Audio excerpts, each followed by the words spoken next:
I frequently express my adoration for Dungeons and Dragons because it lets you argue with your friends over completely ridiculous in-game scenarios. And with a good group, as soon as the books and the dice and the character sheets go away, all of those arguments fade away as well. It's all inside of the game. Everything was crafted within the system so that when it ends, you're still the best of friends. But the reason I love heated arguments in games is because you get to see how passionate people are for just random things. If you captured an orc and someone just wants to become his friend, in Dungeons and Dragons, you will see what length this person will go to just to try and be their friend. Or if a villain really did one character wrong, you will watch them go to the ends of the earth just to watch that one character suffer underneath their grasp. It's unbelievable to watch the passion that people have for characters and for role-playing, even when they're not trying to do it. Dungeons & Dragons is a game based on a team. And so when you see what these people love and what they hate and watch their team slowly tear apart at the seams, and then at the drop of a hat, they rally together because they know what has to be done. When there's a dragon knocking on the door and he is hungrier for more than just what's on the dinner table, that team gets right back together, stands up, and draws their swords. This is why I love arguing in board games, and I frequently shout out over shelves to people in our game store, if a game makes you scream at your friends, it is a really good game. So what if I told you that I had a beautiful game, a game that you can buy for about the same price as a large pizza, and also a game that will let you yell at your friends and family? Just in case you haven't been keeping up, I do have one of those games. It's called Secrets, and it's so good. Secrets was created by the power couple, Bruno Fedudi and Eric M. Lang, and the first thing you're going to find in this small, compact little box is the most beautiful tokens I have seen in a hidden role game in a very long time. This is rivaling Secret Hitler because it was half the price. Look at these. These things are better than poker chips, and they're all nicely engraved with different symbols on them. This is some of the best bang for your buck you're going to get in a board game, probably this year. So all you're going to do is you're going to separate the CIA, the KGB, and the hippies, and add together the right combination for your amount of players. So the game plays a beautiful 4 to 8 players, but if we're at the lowest player count, we just get out 5 tokens. Now, this is why the game can be taught in 5 minutes. You look at your own token, oh, I'm a hippie. You look at the person to the right of yours token. They are CIA. Now that's all I know. There are 4 tokens out on players, plus 1 in the center. The next thing we have is this nice little board, which all it does is keep track of the different cards. You get to keep track with these 2 nice little arrow tokens. Last but not least is the UN token, which will come and play later, the deck of bullet cards, and your standard deck of secret agent cards. On your turn, all you do is you pull 2 of the secret agent cards, and you choose 1 to give to someone else in secret. Everyone knows what those 2 are by marking it out on the board, but you're going to choose one in secret, so they have a 50-50 chance to know which one you're actually giving them. So the goal of the game is really quite simple. You're either the CIA, a KGB, or a hippie, and what you're trying to do is you're trying to get your team the most points. If you're the CIA and you know your best friend is the CIA as well, then you want to give him as many points as you can. Each card in the deck has a different points value on them. If you give one of your friends a 3-point card, it goes out in their display and now they have 3 points. If you give them a -2 card, they get -2 points. At the end of the game, everyone reveals what team they're on, and the entire team adds up all of their points. So if they have -5 points altogether, they probably won't be winning.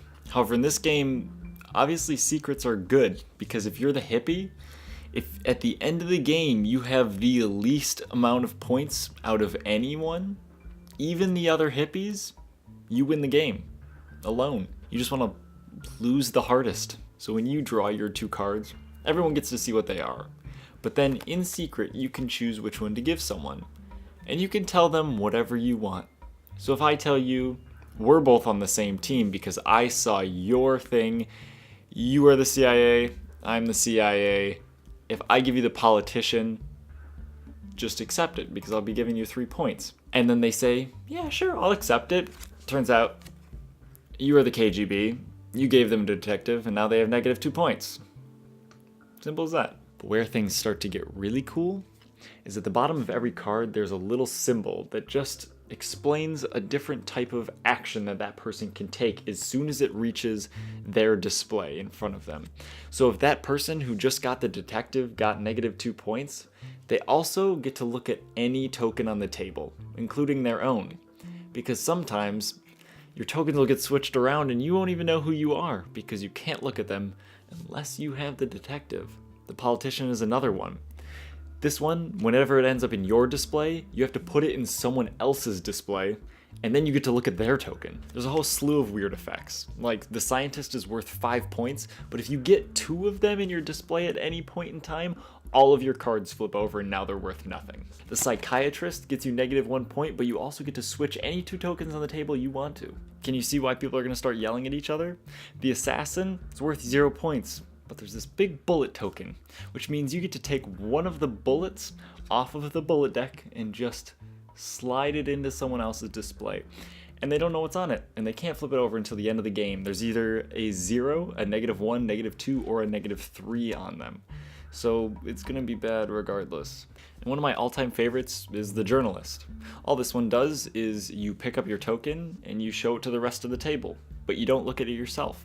So one time, my brother's girlfriend picked up her token, showed it to everyone else, didn't look at it herself, and she didn't know what she was. So she showed us her token, just like this one, and she said, "So what am I?" And everyone said, "You're KGB."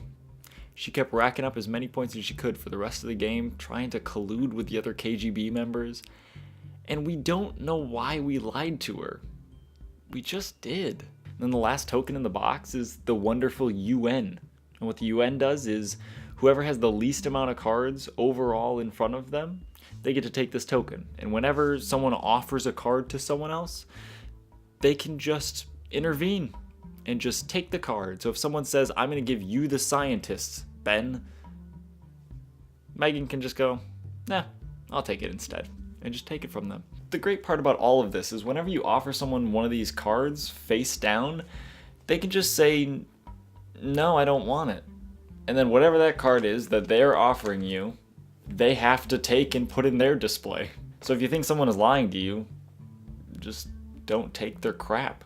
You can probably see where this starts to go off the wire, when no one actually knows what they are, but they're all just telling each other they do. And when tokens are being moved around while other people have their eyes closed, and they just, for the rest of the game, think they're KGB and try to get as many points as they can, and they're a hippie the whole time, that's just a mean game. So when everyone is yelling at each other, saying, "You shouldn't have given me this," when someone hands you the assassin and they say, "If I give you the assassin, will you shoot Danny?" And you say, "Yeah, sure." And then they hand you the assassin, you pick up a bullet and give it right back to them, people start to yell. And I think yelling is good in certain games. If you have the right people, if you have an atmosphere where you can just belt out obscenities over cards and ceramic tokens, that just feels good. I don't know what it's about, but sometimes just arguing and then knowing that you can just pack it all up in the box and it all goes away, and afterwards you all had a laugh together because you were an idiot the entire time. It's not like in a game like Scythe or something where when someone screws you over, it hurts for hours until you just pack up the game bitterly and just kick yourself for being wrong. No, Secrets takes all of that, jams it into a tiny little box, lets you scream at each other, you teach your friends instantly, you play with your family, and then you just pack it all up and put it back on the shelf. You can play before dinner to get all of your politics out. I've played this with my friends and my parents at the same time quite a few times. And the first time we played through it, my parents looked at me like, "Oh, great, There's numbers, there's symbols, a whole bunch of stuff I don't understand. And as soon as the first card got traded over to someone, and it was absolutely not what they said it was, they understood the game. You could see that it clicked, they started laughing, and we all played together over and over and over again. So it's a little bit weird getting into it, because the other thing you have in this box is this card that just tells you explanations of all the little symbols at the bottom of the cards. And while that's helpful, this is scary to people. Instruction cards are terrifying to people. So I honestly don't even give these out anymore. Just whenever a card ends up in someone's display, I tell them what it does. And after the fourth card, everyone catches on. So if I do have any gripes with it, it's that this is needed for the first game. And that's an incredibly small gripe. So I haven't really reviewed many small games before, because sometimes I feel like they don't have too much replayability. How much can you actually jam into a box this size? And the answer to that is a lot. This is almost like a role-playing game, just because the people are what drive the game. It's not a mechanic that you have to figure out, oh, I had this much wood so I can make this. No, it's just the people building this atmosphere of lies and deception that drives all of this. So every time you play it, it's going to be completely different and never like the last game. You're going to get different people lying that you never thought would have lied to you. And it's just good. So for $25, this is hard to say, but I think everyone should have this game. Just because you could play with anyone. Just forego a pizza at one point and pick it up. I actually have bought 3 copies of this so far, because I keep leaving them places with different families that really loved it. Regardless, thanks for watching. I'm hoping you're enjoying all the different videos, and I hope you take a minute to subscribe and like some things, or just comment what you want to see next. A whole bunch of people said that they really liked all the new reviews, and that's awesome. And I want to know what you want to see next. So, thanks so much. Play some games. And play some hidden role games, because they make everyone yell at each other. I just like people yelling at each other. Have a good one.